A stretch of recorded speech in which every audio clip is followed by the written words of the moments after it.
episode 3 of the CatchMark SportsNet podcast. Today we're with Cody Cater, RP football coach, Reese Puffer football coach. How you doing today, Cody? Good. Thanks for having me on. Yeah. So going into the 2024 season, you excited? Pumped? Very excited. We have a whole new kind of changeover in our program.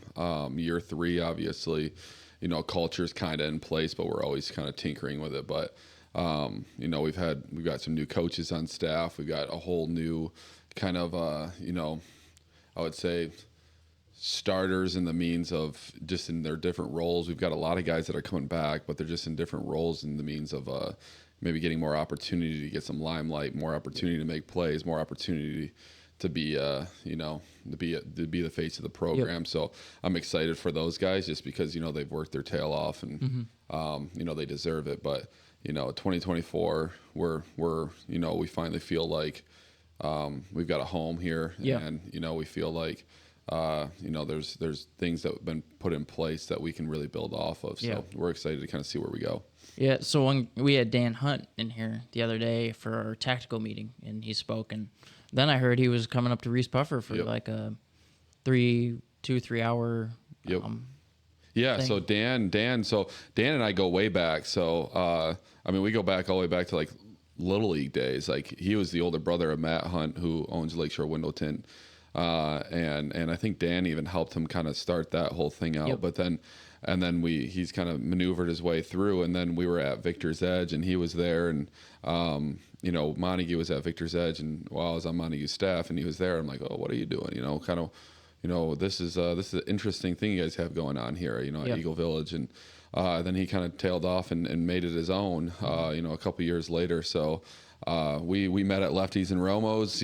We just talked about this yesterday, 3 years ago, I think it was, when I first got the job, and he was first kind of starting going, and he made his promo video with us, and he's been a friend of the program, in our program ever since. But now he's done such a great job that he's worked all his way up through the Reese Puffer ranks, where he's in front of all of our instructional leaders and given great presentations on just the means of leadership and motivation and inspiration and those kinds of things. So he killed it yesterday. But he's a guy that's been in our football program ever since we've started. They all know who Meraki is. They all know who Dan is. We went up to a leadership retreat up in Frankfurt this year with the seniors and the coaches, and he led the whole weekend. So like that, we believe that's our edge is him. But he's also done a great job of growing his career. Yeah. No, he came in here. He talked about a few things. It was really, really good. It got a lot of us, I would say, even like, especially me, pretty like, it's go time. Like, let's get something done. Right. Yeah. Talking about, looking at your day and that focused work time. I can't remember what exactly he called it, but it was that focused work time. Yep, in the morning. Yep. And how he does it and things like that. Yep. So Reese Puffer football scramble. Yeah. Coming up. Right. You're not playing, right? Yeah, I'm playing. I bring a couple of our guys in. We got a golf outing on August 10th. At Chase Hammond. We've got 34 teams. We're probably gonna have to cap it there because I'm a little worried about having enough carts for everyone. So we've got a good amount of teams playing. There's gonna be a lot of opportunity to win things. We've got some raffle items. We got one big raffle item that we're going with a Yeti cooler, and other golf bags and coolers are all part of it. So we're hoping to make some money there, but we're also hoping to just see guys have fun, because like that's why we created this event. We didn't have it the first year I was here, but last year we put one on, and we had 20 teams, and the feedback was really good. So we're like, hey, we need to do another golf outing. It's fun to get the alumni together. It's fun to get the community together, the players together, and then just kind of get excited about our season. So we've got that coming August 10th. 34 teams. We're gonna have a couple opportunities to win some big dollars there. We got a car. We got $10,000 hole in one. We've got keep the pink ball raffle. So we've got a lot of games in play to have some fun doing it. So I'm hoping that it goes well. Hope we get good wet weather. And I know that we're gonna get good feedback. We got Chicken Coop, Wayne Holden's helping us out again. He's playing. Right? He's playing. So he's helping us out. He helped us out last year too. People love that. So we got a lot of good things. And my touchdown club is the one kind of putting it on. So, this is kind of their one event that they get to kind of, show out in. So it's fun. It's fun to see the community get together as well. It's fun to get to know more people. It's obviously being an outsider and the means of, moving into the community. Yeah. So, we're really looking forward to it. Yeah. You bamboozled us into playing in it. Yeah. And not necessarily bamboozled us into sponsoring it. We chose to sponsor it, but I haven't told you who's on my. You kind of know who's on my team. Yeah. You might have some ringers. I mean, I don't know. You guys might play some golf. I know you guys probably get invited to a lot of outings. We're always selling ourselves. We're always selling our product. There's always a transaction in play too. Yeah. If we need to have that happen. So no, we're excited to have you guys. We're excited to have your team. There's a few. I mean, I have my. Man, like it's fun, getting to help put it on because I have my best friends from Central Michigan, coming over. They're playing in it. I have my best friends from Montague. The guys that I graduated with, they're playing in it. I have all of my coaches and their friends and like their groups of people playing in it. So, it's a lot of fun for me selfishly. You guys get to play in it where I love what you guys have, created, what you guys have done. So I mean, it's I get to see some familiar faces, and it's my one time I play golf all year. It's just because I've gotten busier. I used to try to be a little bit better than what I am now, but I played once already this year. That's more than I played the last 2 years. Yeah. But we I get to play with my brother, so like that's a lot of fun for me as well, just to kind of be able to share family and with our football family and all that. So again, looking forward to it. We're looking forward to beating you guys and that's right. And going forward. So yep. So Curtis, Wayne's son, was like, I haven't played very much this year. He goes, we got to have practice round. He wants to go out and have a practice round today. Yeah. After working. I think that's strong. That's a good idea though, because Chase Hammond is. I've been there. I never skinny. played there. Yeah, it's skinny. So you're gonna have to play the course. The means of getting the ball in front of you, and you can't just have your guy that just knows how to hit the ball. We all know how to hit the ball. Yeah, right. And show up and just know that he's gonna put it down the fairway. 350 yards. Like that's a little difficult here. Yeah. So I mean, like that, I learned that last year because that was the first time I played there last year. But yeah, we found out that we had some pretty good golfers on our team, but it was, it played difficult in a scramble. I remember we were there for when I helped coach Shelby golf. We went there for like I want to say it was like the North Muskegon invite or something like that, and I had never played it. I had never even been in the facility until then. And I walked out on I think it's hole 10, the one that doglegs kind of. It doesn't dogleg you. It's just kind of like a long bend around the left side. Yeah, and that's one of the fives, right? Yeah. Yeah. And it was just I said, not a lot of people hit a draw. Yep. And so that's a tough hole. The whole course is almost. I think there's only 3 fives. Maybe there's 4. Yeah. But the 1-5 dog leg left. So you're like, as a guy who hits a fade, I don't slice. A guy who hits a fade, it's a little difficult. Yeah. No, I'm excited. I haven't played there ever, and I really when I was there, I was like, man, this would be a cool course to play. Yeah, it's a lot of fun. Matt does a great job with us. I think we're one of the bigger outings that come through. So we get a lot of love. It's in our district as well, so we get a lot of people. Be able to kind of show up for that. But it's gonna be a really fun event. I'm looking forward to it. I'm looking forward to it being the second year as well, because we were trying to get to 30 teams, and the next thing you know, we were well above that. Yeah. And now we're starting to kind of really get feedback on if certain teams are going to be there, because we gotta kind of cut it to 34, 35 just to make ourselves feel a little bit better about the style of play, because it plays long. But and it's difficult, but at the same time, it's a scramble. Yeah. We got everyone doubled up on every hole. Yeah. So it could play a little slow, and we don't start until 2:00. Yeah. So it is what it is. We'll go through it. I'm sure it's going to be fun. Yeah. We have a lot of people being a part of it. A lot of great sponsors, man. I mean, our whole sponsors have really showed up this year. Mm-hmm. And asking to be a part of it, and people throwing in teams as well. So that's been a lot easier this year than it was, last year, recruiting those kinds of things. Yeah. I know that 34 teams might not sound like a lot, but that's 4 people per team. So 34 times 4. Yeah, so we're going to be around 140 golfers. Yeah. And then that's divide that by 2 for each cart. So So then you're going to have about 4 carts, 8 people on each hole. Yeah. Once we shotgun start this thing. Yeah. So I mean, it's going to be it's going to play a little slower. It has a little bit more time to spend some money. Yeah. At the holes, and we got longest drive, all that stuff closest to. So this is it's just a fun day though for Reese Puffer football, just because this is our one event that we get to host and put on and get to get in front of the people who love Reese Puffer football, but also the people that we want to be a part of our program and help elevate the things that we've been doing behind the scenes. Yeah. So going back to football, looks kind of like a little bit of a tough schedule this year. What game are you looking forward to? All of them.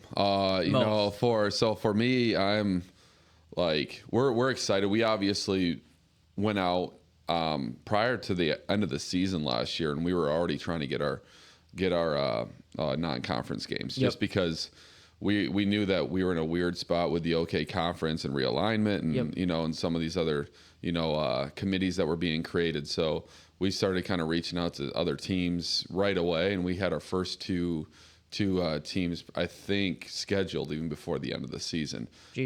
So we had Forest Hill Central, knowing that obviously they were going to make a run.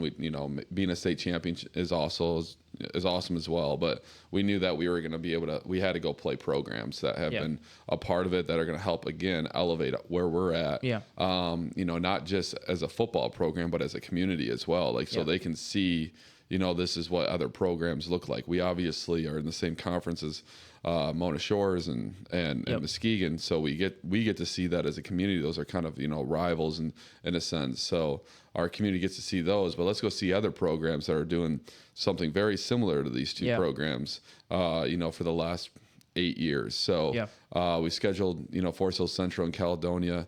Byron Center being added to the mix, Forest Hills Northern being added to the mix, with our conference, with Muskegon and Mona Shores, that was already a part of it. Union, we've seen those guys before, so we're prepared. We know what that game looks like, for the most part. But I would say the biggest game that I'm looking forward to this might be cliche coach talk, but is our first day of practice. I'm really excited to get in front of these guys. We've obviously been doing a lot of work behind the scenes. But I'm really excited to kind of get in front of these guys for the simple fact that we talked about before, that these guys maybe weren't in the limelight. They maybe haven't gotten, all of the accolades or the attention in the world, but they're just tough, gritty Reese Puffer kids. They're our kids.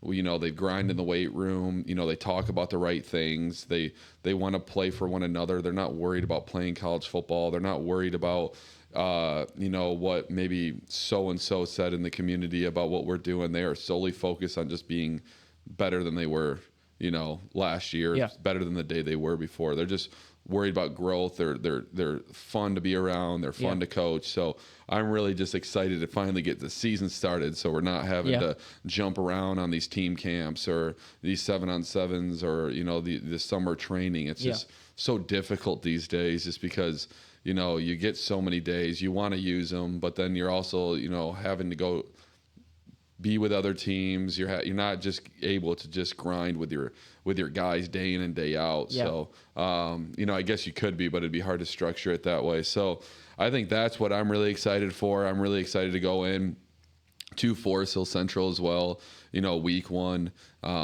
because that is the most important game at this point.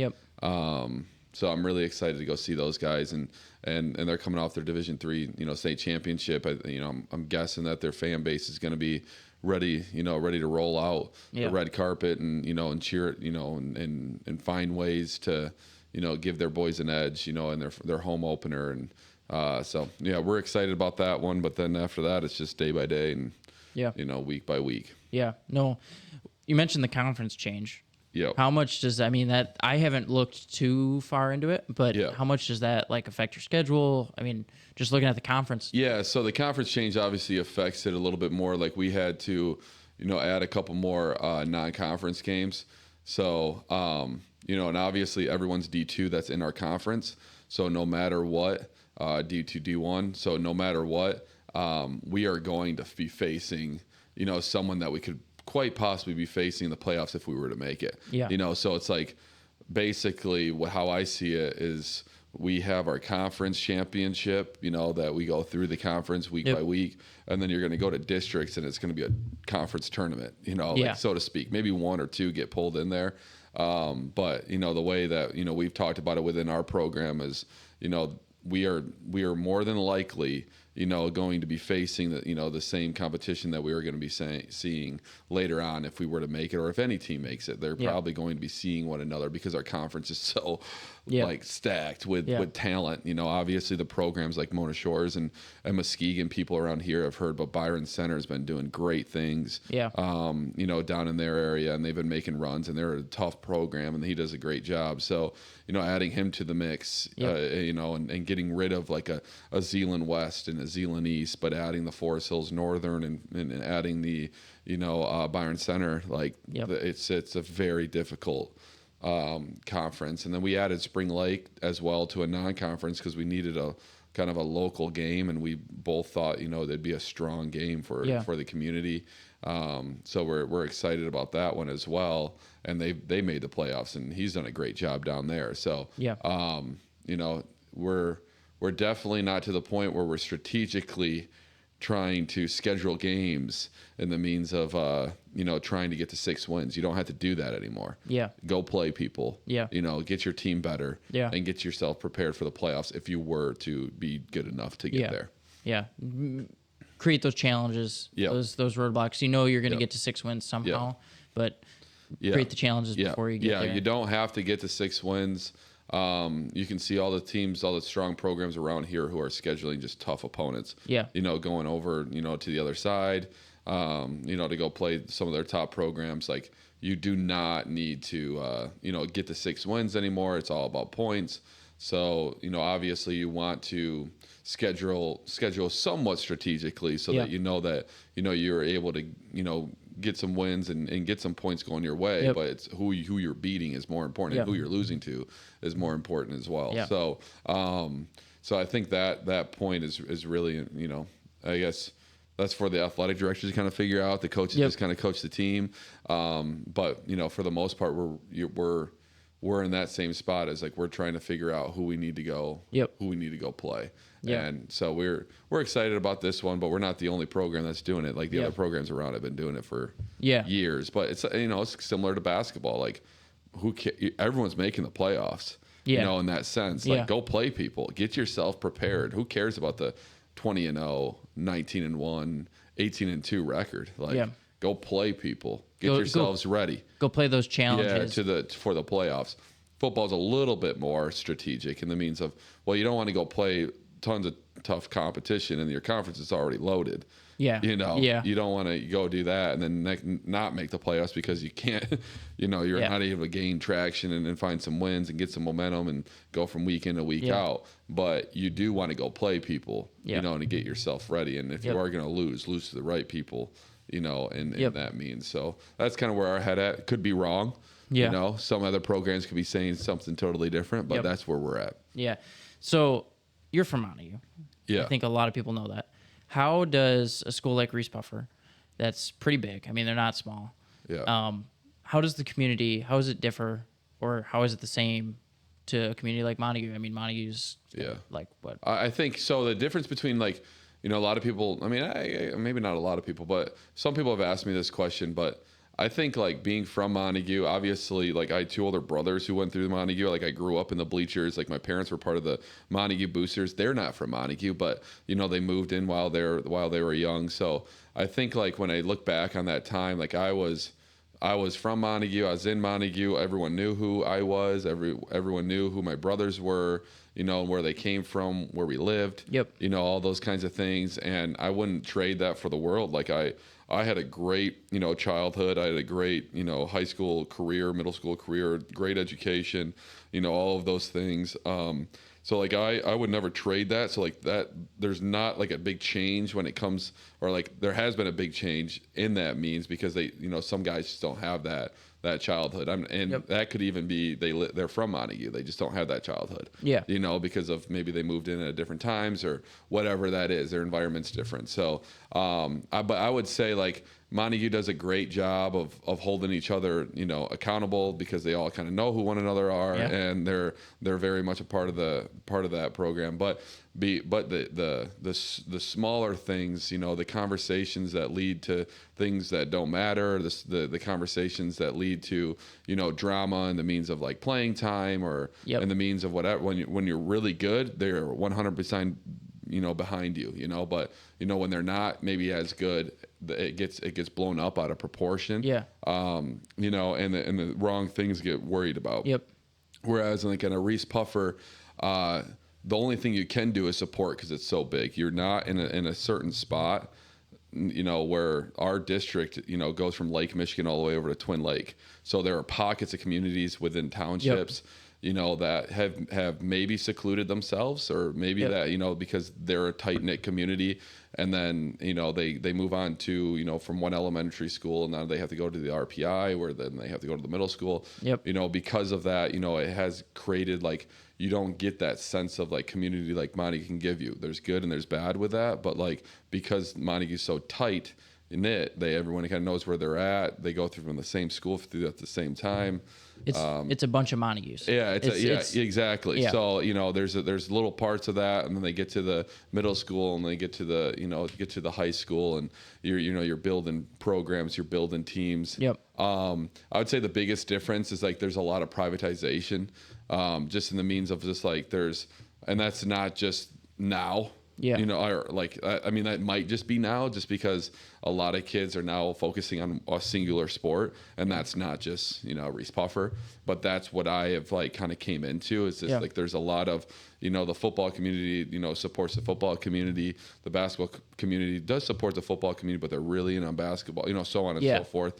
And so I think our athletic director, you know, has kind of diagnosed that a little bit and has done a great job of creating, you know, we're trying to create an umbrella over one program. And the community is buying into it. Like I've seen change with it in the last like 2.5 years of just the support, you know, from the community members, but you know, also the support from not just football community members, but also community members who are just wants RP, you know, to do well.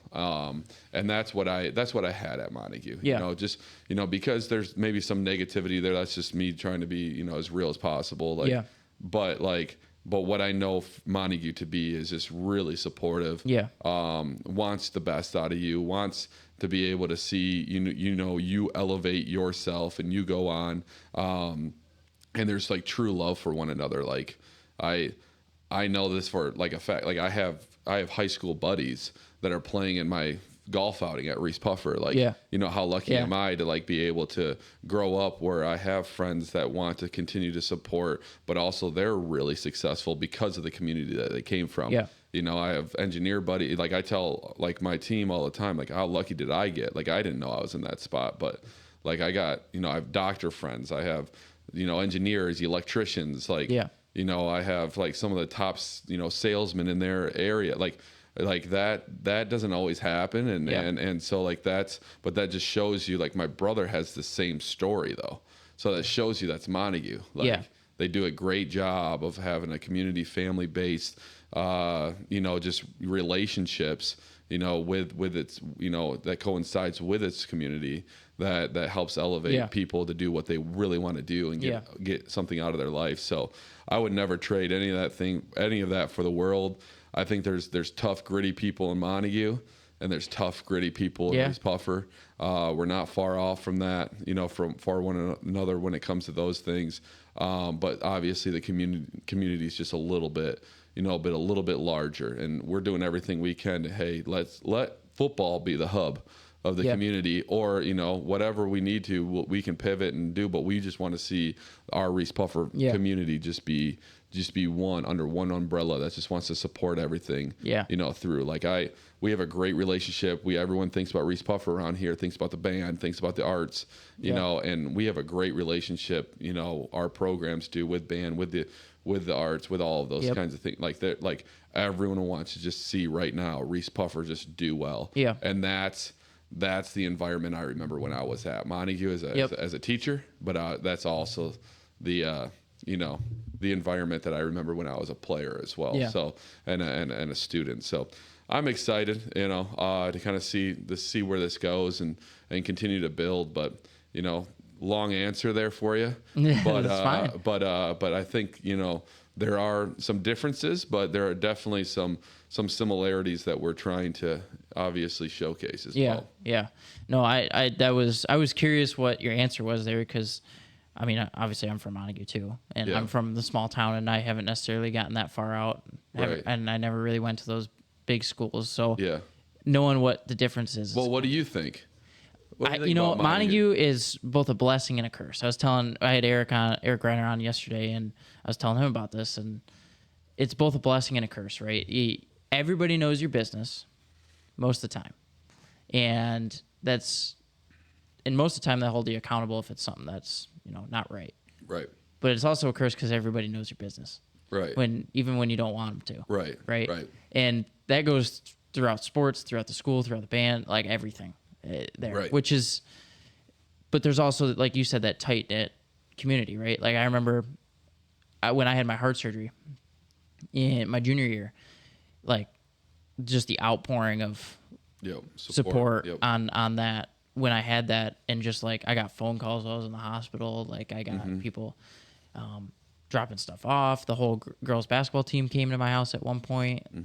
Like that it just shows what that community is like. And I bet you that's at Reese Puffer too. I was just more curious on what that looks like, because it's so much of a bigger school. I mean, and I would piggyback off of that.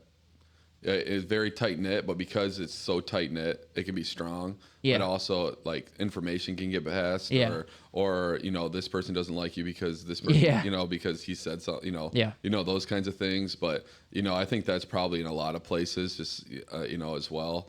But I also think, like, within like a Reese Puffer, they don't know each other as well. You know what I mean? So it's not that they're not tight knit; they're just tight knit in their own groups. You know what I mean? So now we're just trying to figure out how to blanket that, like how to bring all of those groups together, because there's nothing more than I like doing than on a Saturday going to watch Reese Puffer hockey at Ferris, blow the doors off, and get to the semifinals. You know what I mean? Like there's nothing that I love doing that. Like there's a lot of people probably at Reese Puffer that are like that, like we're in that, but maybe that's my Montague in me, where like nothing more that I want to see is, Montague baseball do well, or Montague softball, or, soccer, whatever it is. Like if you're truly like a someone that's wants to see the best out of people and just see them find good.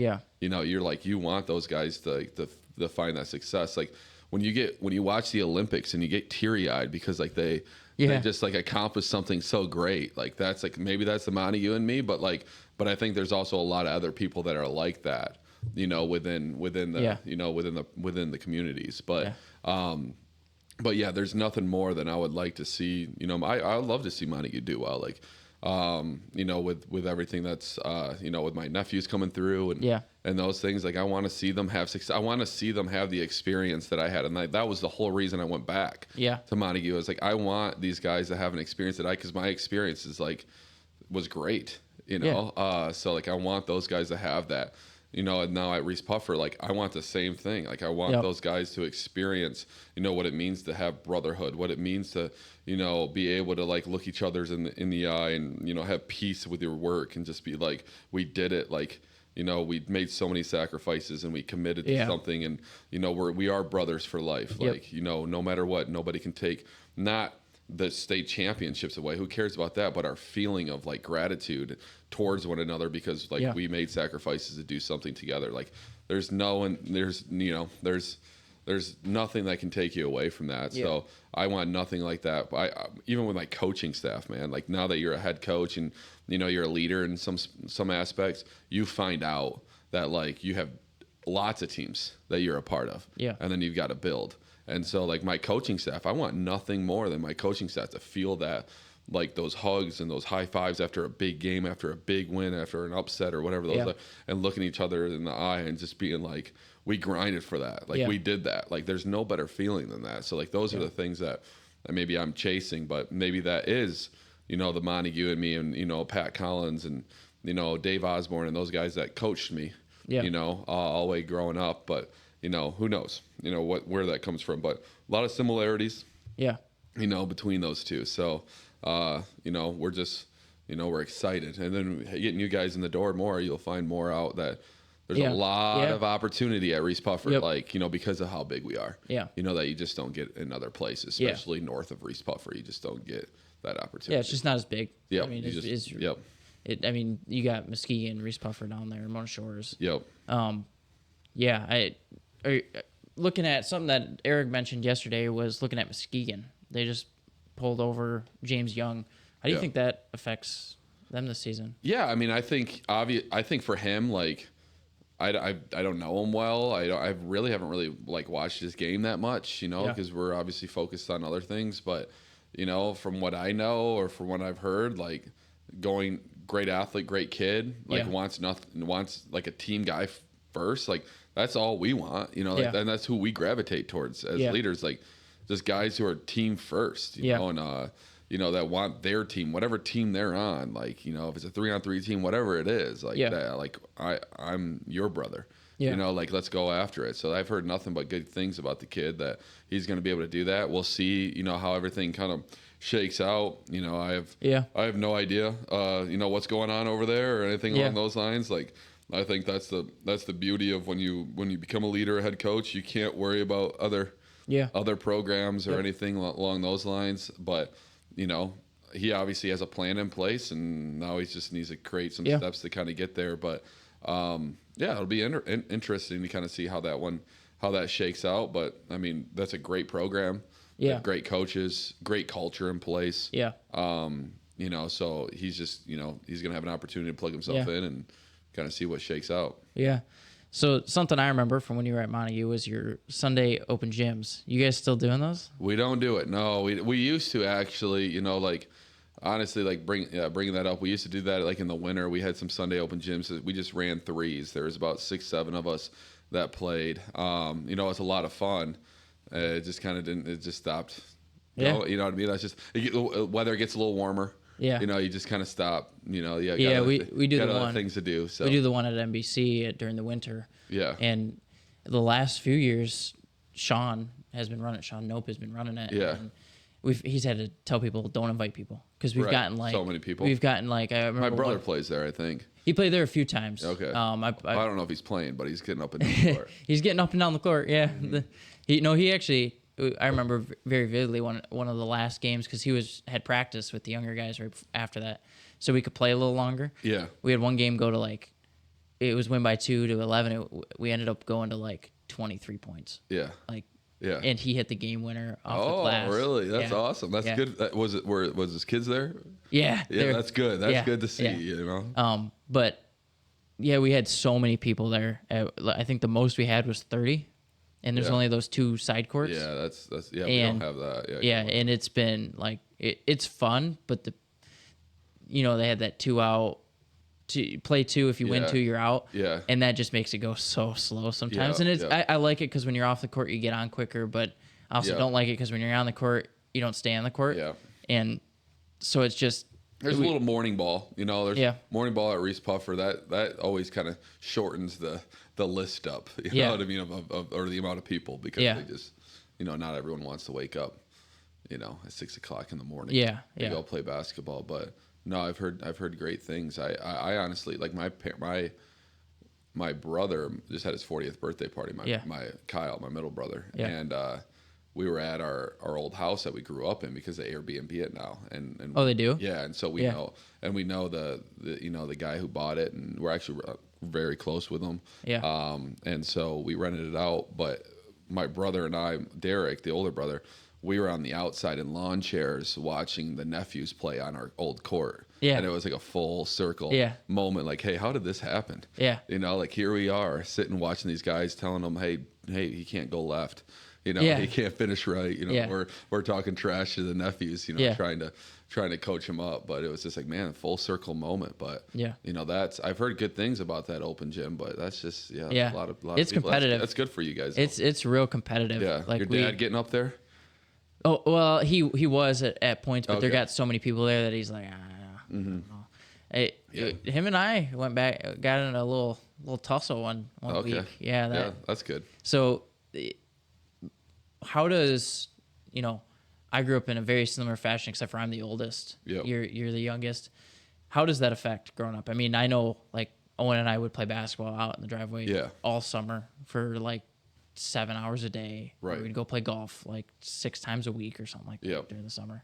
I think like being the youngest brother, my oldest brother is 10 years older than I am. Yeah. My other brother is 7 years older than I am. So I obviously was like late to the party in the means of like just development. Like those guys got to play a lot of one-on-one. Those guys got to play, have their friends over, play a lot of threes, a lot of twos. Yeah. But from the day I can remember, I don't know if this was my dad or who, but like they made them take me to open gyms. So I would always shoot on the side. I was always around. I mean, I remember like, just sitting on a ball, watching these guys get up and down the court. Like, I mean, there are some guys that like I idolize just from those open gym sessions of me watching them get up and down the court, and then I'm working on ball handling of something like my youth coaches told me that I should work on, so I'm on the side. But I absolutely adored just basketball in that sense, just because of those two always playing open gyms. So it was like, hey, when you get in 7th grade, you can play. So like when I finally got to 7th grade, they started getting like a little older and maybe more dispersed. So then the open gyms weren't happening as much. So then I had to go make my own open gym. But so that was huge in my development, like just in the competition piece of it.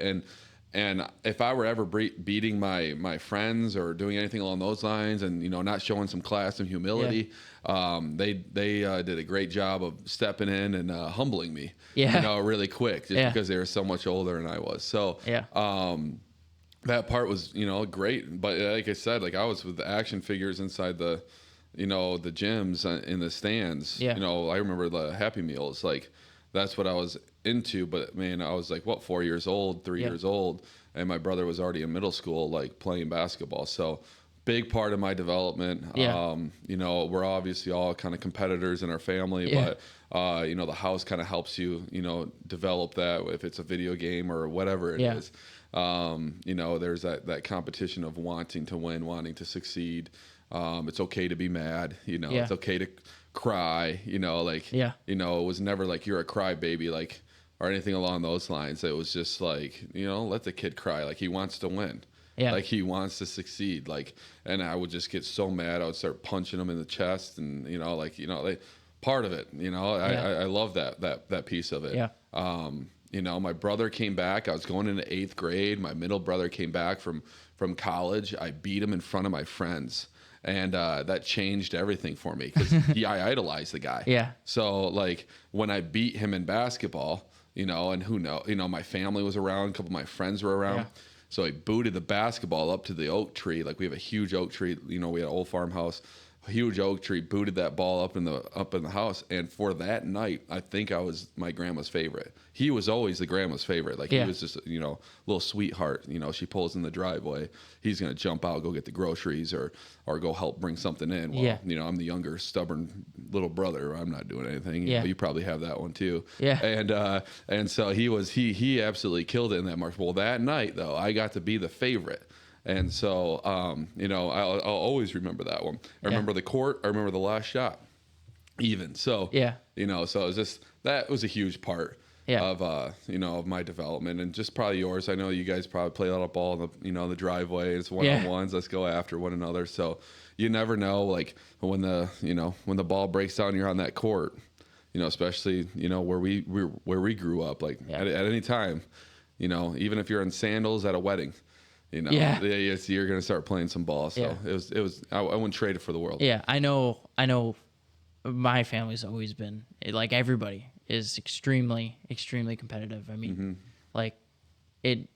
Dad's competitive with us. We're extremely competitive with each other. I know Owen and I during COVID would play basketball in the driveway. We got in fist fights over it. Like I call a foul. He's like, that wasn't a foul. and you just start going back and forth and chirping, and even now, like we all play in the member guest at White Lake over down by the. No, I've been in it. Yeah. And so we played in the whole time. I'm on a different team than Owen is. Owen's on a different team than Dad is, and the whole time we're just chirping at each other, like sending texts in a group chat. Yeah. And that's what it's about, though. Yeah. That's real brotherhood. Like that's how I grew up. Like I think that's always been an edge of mine too, is like the competitive nature. I think in high school I wasn't maybe as competitive as I always needed to be. You know, I think I was on cruise control a little bit. Yeah. You know, just trying to be too cool or whatever that is in high school. But then, like, you know, after high school, I found out that I did. You know, I really enjoyed. You know, succeeding and winning and chirping a little bit. You know, and that might be, you know, within my brothers, like just growing up in that you know, in that house. So you know, that's how it should be. You know? And if you go into a Division I locker room or anything along those lines, you know, you're going to hear that as well. You know, and it's not coming from a bad place. It's coming from it's coming from a place of love. Yeah. So, you know, that's awesome to hear. Yeah. No, that's going to be our ringer, by the way. Owen at the Reese Puffer Scramble. He's pretty good. I don't know how much you've been at White Lake, but that par 5 on the back 9, that kind of doglegs left, that shorter one. Okay. He hit his tee shot to the drain about 150 yards out. That's about a 316 yard tee shot. Yeah. Well, he'll only get like 3 chances to do that. But he hits a draw. Okay. So so he'll be there. He'll be ready to roll. He'll be the ringer. Yeah, that's good. So, no, I imagine everyone. I think -9 won last year though. Like, so we thought it was going to be like a huge number. Yeah. You know, and then we got back, and you know, everyone kind of struggled just because it's a hard course to scramble on. So we played. I play in until this last year. Oh, maybe not. They might not. Have they had the hockey scramble yet? They already have. They had it at Stonegate, the Reese Puffer hockey. Yeah, that's probably why I didn't play in it, because they changed it. Yep. I normally play with Danny Flanagan, who is in my class, and one of his buddies, and we 2 years ago we were playing, and we were on a roll. We went 15 under, and we're just playing well. Like, I'm playing well, Danny's playing well, the 2 other guys are playing well, and we're just playing. It's just rolling. We come in and we're like, 15 under's got to be like top 3, top 2. Like, if somebody's better than that, I'd be surprised. We were 5th. Right. Yeah. It was like we were tied for 5th in a 3-way tie at 15 under. 16 and 17 were 4th and 3rd. 20 and 22 were the other. And that's why, like, you play in the Bendy or you play, you know, playing the Montague football golf outing over at Old Channel, like, you'll get into that. You'll get into like 19s to 20s. Yeah. You know, something along those lines, especially if the Meadows is open. Yeah. You know, like you're going to get a lower score, but you know, I think I've never came in. No, we got tied for first, and somehow the other team won at one of the at Bendy, or it was at the Montague golf outing. Our football golf outing, but it's always difficult. But I had 2 ringers, and I was playing a lot of golf back in like 18, 19, 20. I was playing a lot more golf, but ever since being, you know, a head coach, it's like it's hard to get out there. I thought about going out there tonight or today after this, but I'm like, I gotta go back and just get stuff done. Yeah. You know? No. So we played in the first tee scramble 2 years ago. We did 2 teams. We sponsored it, traded a video for it, and we did 2 total teams. And I remember, like, we shot 5 under at Country Club, and we're like, man, we did great, thinking like the most that was going to be was like 10 under. Yeah. We came in, and we were last. We were dead last. Yeah. And the only reason we were dead last is because the other CatchMark group was 6 under. We were 5 under. The other group was 6 under. Wow. Yeah. And the one who won it was like 23 under, 24 under, and we're like, I've never played there, so I mean, I live right by it. It is. I heard it's gorgeous. It is really nice. It is a pretty course, but it is a tough course. It's long. Yeah. Like, and you got to hit some shots. Like, it's not one of those courses where you can kind of just, like Old Channel, love the course, but if you're playing anything but like 3 holes on the valley and the woods, you don't really have to. You can miss. Yeah. Like, Same with White Lake. I usually do. Yeah. Same with White Lake. You can miss, like, at the courses like that course, or even like I think in the woods at Old Channel, or even Chase Hammond to Stonegate. Those ones that are a little bit more secluded with a lot more trees. Yep. You can't miss. Like, you can't go right, you can't go left, because if you do, you're guaranteeing yourself a bogey at best sometimes. No, a bogey would be good for me. So I'd be okay with that one. But no, I totally agree. Yeah. I'm interested to see how this one goes with the more teams in it. Yeah. And if we get good weather, we had a little rain last time. Yeah. Dried up as we went, but it was just it was fascinating to see because we thought we were gonna walk in because we were at like 8 under. Yeah. 7 under, so we were like, man, there's no chance. Like when we struggled, and we had some bogeys in the scramble play. That's usually never good. Yeah. And then we walked in there, and then we're like, I think we're 7 under, and like 9-1. We're like, whoa! But there's a lot of guys at 6-7. Do you guys do mulligans and everything? So we do mulligans. We won't be able to buy a mulligan this year. So like what we're doing is that there'll be mulligans at holes. Yeah. And if you can draw up a one technique, if you can draw up, there's going to be some football talk, on whiteboards, on easels. So, if you're able to do that, you gain a mulligan for your team. Each player has a mulligan. Well, good thing. Or one mulligan for the team. So there's a little bit of, it's a little bit more football oriented. Yeah. Some questions about Reese Puffer as well, just the kind of Reese Puffer football. We love our trivia night at Rocket Stadium. So I think that's, that's something that we do. But last year we bought mulligans, and then we had the pink ball raffle. Yeah. You guys have done that before. And it felt like we just had too many things rolling. Yeah. So we're like, we got to take the mulligans out. So you have to purchase them at the hole or at that one hole for whatever it is. Or you have to, obviously. So I find the ones that go 22, 23 under are the ones with like the string, the mulligans, all those different things. Yeah. Because they're just like you can make a par and end up with an eagle. Yeah. Like I know we were playing in the Montague football scramble last year. Yep. And on number 1 of the meadows, that par 5, we eagled it. You can eagle that. We eagled it. And because I think I hit a really good tee shot, then Owen hit a great hybrid to like 8 feet. Dad made the putt. Yep. But the way we were playing it, we were able to somehow. Was it the big cup? Yeah, we used the big. We used the big wherever cup. you land, you hit the big cup. Yep. Yeah, we used the big cup and we made it, and so we actually got an albatross. For that hole, and we did that the whole round, and we came in. I think at the Meadows is fun for that. Like that's a fun outing because of that. Yeah. The big holes. We came in like, I want to say we came in like 12, 13 under. Yeah. We were at 18, 19 when we almost won it. Yeah. It was.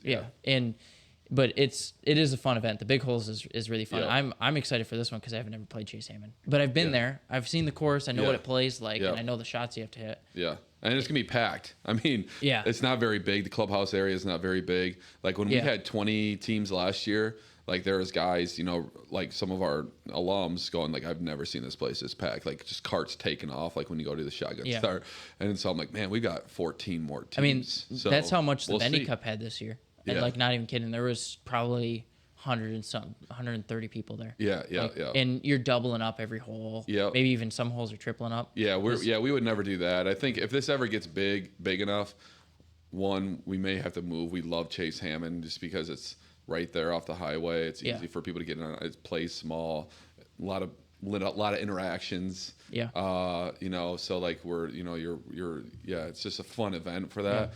But at the same time, like, we would love to get the flights, a morning flight and a that's how the first T1 does it. Yeah, that's how we want to. That's where but that's everyone's golf outing's goal. We'll see where we get to, but I don't doubt you guys can get there. If we double up, two flights, that's a fun event. Yeah. So maybe someday. Yeah, you could also like maybe do like just rather than a morning and afternoon flight, do flights. Yeah. Like do an actual like first, second, third. That's kind of how the Rotary goes. Okay. Oceana is you do, the first day you all play and you make a tee time. So it's all day you make a tee time and you play your round, and then the second day you get flighted. Yeah. Okay. Based on that. Yeah. Because that's the member guest kind of does something similar. Yeah. The member guest at White Lake, you're flighted day 1. Yeah. And it's based on your handicap. Right. So like I played with Brian Syberry. We were second flight. Which was champ flight, first flight, second flight. Okay. We were second flight. Dad and Bill O'Connell were second flight. Yep. And then Owen played with Chris Dawson, and they were they were the champ flight. Okay. And so it's fun. I like doing the flights. I like handicapping, and the member guest at White Lake's really fun because it's Stableford, which is like a point system. So you can go from like having 20 points, and then day 2 where it's Stableford. You could make a run. Yeah, I remember last not this past year because the last one we did was 2 weeks ago, but the one before that, the year before that, Sives and I thought we were playing great. We came in at 25 points day 1, and then we came in on day 2 with like 37. Right. So we had like 62 total points. Some group behind us went like 20 and 43 or 42 or something to tie us. Right. And bring it to a playoff, and we lost in the playoff. Oh, okay. So you had to hang around, but yeah. No, that's fun though. Like I can't say I've ever been in that. You can ask Phil Kerr about that. Yeah. I'm usually not the guy that you're asking to go win something. If you want to have a good time and play the course twice, like that's Yeah. We'll get there. But Mr. Latott, Carson Latott. Yeah. So it was always us playing for probably 3 or 4 years though. Yeah. Playing in the member guest at White Lake. It was a lot of fun. I can't say we ever made a run. Yeah. But we always get paired up the next day with, someone around your level. And I always thought that was fun. Now the competition really, starts. Who can be a little bit better, We play. So we were 1 and 2. We were playing. We were 1. The group behind us was 2. It was Kyle Lohman with his partner. And that was fun. Yeah. No, they play. I was in a league with him. They play a lot of golf. He's gotten a lot better. Yeah. From what I've heard. Well, I think that pretty much wraps it up. You got anything to say about RP football? Yeah, man. I mean, thank you for having me on and promoting Reese Puffer football. We're still growing, getting better, and we're really excited. We're asking for the community support more and more, and getting behind these boys. They've worked incredibly hard. I think the staff has too. We've got 5 new members in our program. So I think it's all kind of starting to come together a little bit, and we're talking and having the right conversations, and we know sitting with winners, the conversation's different, and I feel like we're finally getting away from like having to motivate, and the kids are just honestly just inspired to want to be there. I find that motivate to be the hardest part of coaching. I've coached Montague basketball now for a little over a year, and that's something we struggle with. Well, motivation, man. I know you weren't trying to close this thing out, but like motivation is, that's going to get you to the start of the game. Yeah. Like that's going to run out though. Like, it's not about motivating. Like it's like discipline creates distance. So like if you can stay disciplined, then you're not ever going to need motivation. If you can create that within your program, create that within your culture, they're going to be intrinsically motivated and inspired. So it's not really necessarily motivated, but they're more inspired to continue to do their job, to continue to play the way that they're supposed to play. Like that's when everything changes for your entire culture and your entire program, when you're not having to motivate, so to speak, all the time. Obviously, as a coach, you got to find ways and times to motivate and change the and I'm no master at this either, but like and change the whole vibe of the room or the vibe of the practice or anything along those lines. But like we all have our own ways that we do that. But I just think overall though, like the like we within our program, we want to be disciplined. Like, and if we can be disciplined in details, that's going to create some distance for us. Away from the people who aren't disciplined and who are only motivated. Because if you're only motivated, then you're only going to come to work probably half the time. You know what I mean? But if you're truly inspired to do your work, you're going to find ways to be here and be present and pivot and do things that need to, you need to get done to be able to get where you want to get to. So that's where we're at with our program. So, we're getting there. We're not obviously super proficient at it all times, but we're really excited with it. We're having the right conversations, like you said. So, again, thanks for having us on in our program, man. Keep promoting it. And Forest Hill Central at Forest Hill Central, man. Week 1, we're excited about it, but tough game. And we're excited to go there though. And I think our boys know that it's RP versus RP day by day, and we're not really worried about Forest Hill Central. This is the most I think I've talked about any other team than ourselves. For the last year and a half. So so we'll see kind of where we go from there. But again, thanks for having me. Going back to your motivation thing, I guess that's what keeping kids inspired is what we've had trouble with, just because it's so hard to get kids motivated and then continue to inspire them so they continue to strive to be to want it, which is hard. Gotta find that relationship. Yep. Like the balance. Yeah, how to like what gets you inspired? Like why are you playing? So are you playing basketball?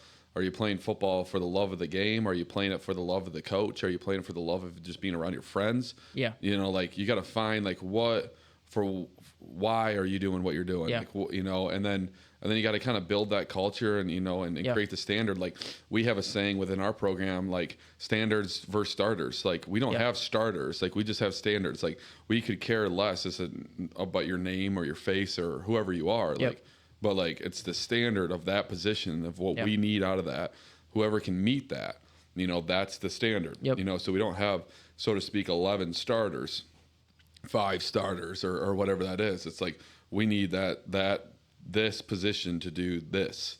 You got 11 jobs. These are the standards. And then once you identify what your identity is, I never said that before, but once you figure out a way to get your identity, then that's your standard. You know what I mean? So then now you stop worrying about emotions and all of those things. It's about like, you know, this is a part of our identity. This is our principle. And like when I think back on like my Montague days, like especially as a player, like I was full-hearted, like my identity was football. My identity was trying to be great at football. My identity, you know, like, so like, and I don't think I was the only person. Like there was plenty of them that were, you know, that had that same identity. So, you know, talk about my basketball days. Like those were the same ways as a player and as a coach. You know, like, that's what we built within that program was their identity was playing hoops and like trying to be as good as possible, you know, at them. So I think that's like the piece of like you got to stop worrying about maybe like motivating them, you know, and then you got to figure out like what inspires them to.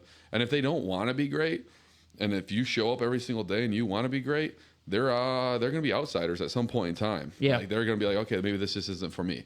And it stinks because at Montague it's so much smaller. Yeah. You know, so you're like, I kind of need that player. Yeah. You know what I mean? Yeah. But that's like where you got to go to work. You got to have more breakfast conversations and lunch conversations. And, you know, you got to figure out, okay, how do I don't know. I just went on a tangent on that. But like, no, you're good. But that's where Reese Puffer, like, that's where I think I have 12 coaches that are doing that. Yeah. You know, like making those relationships. Yeah, I got to get this kid inspired somehow. You know, to want to be great, and like that's how we have flipped this. You know, the program was by those kinds of things and those kinds of conversations. Yeah, and those are great. Well, I think that kind of wraps up everything I had, and I appreciate you coming on. It took a football scramble and a sponsorship to do that, but I'm okay with that. I'm okay playing golf anyway. So. I think that's all I had. Thanks for coming on. This was episode 3 of the Benchwarmers perspective because I'm a benchwarmer. And thanks. Cool. Thank you. Go Rockets.